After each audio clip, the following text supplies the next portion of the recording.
On va déterminer avec une voie encore plus désagréable que d'habitude la vitesse en coordonnées polaires de ce point M qui décrit une spirale. Bon, le vecteur OM est égal à R fois U de R étant égal à la distance OM. En plus, on sait que cette valeur de R égale L fois θ et que θ égale B fois T carré.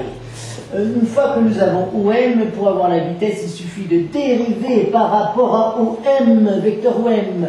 On le dérive par rapport au temps. Autrement dit, je dérive par rapport au temps l'expression R fois U de R. Ce qui nous donne R point U de R plus R fois D de UR sur DT.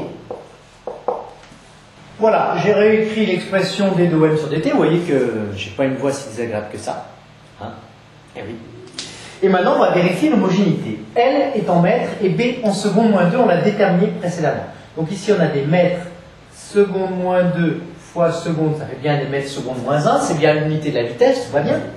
Ici, on a des mètres B au carré, ça va être seconde moins 2 au carré, seconde moins 4, fois des secondes cubes. Et là aussi, on trouve des mètres seconde moins 1, l'expression est bien homogène, c'est celle-ci qu'il fallait trouver. Excusez-moi ces bruits de bricolage qui sont indépendants de ma propre volonté, c'est le voisin du dessous qui s'énerve. Bien, alors le d de UR sur dt, c'est d de UR sur dθ fois dθ sur dt, c'est-à-dire θ point de θ. R point, que vaut-il? Eh bien, nous savons que R est égal à L fois θ. Autrement dit, R point, c'est égal à, tout simplement, eh bien, L fois dθ sur dt, c'est-à-dire Lθ point. Lθ point fois le vecteur U de R. Plus, donc Rθ point, R fois θ point. Or, θ point, c'est la dérivée de θ par rapport au temps.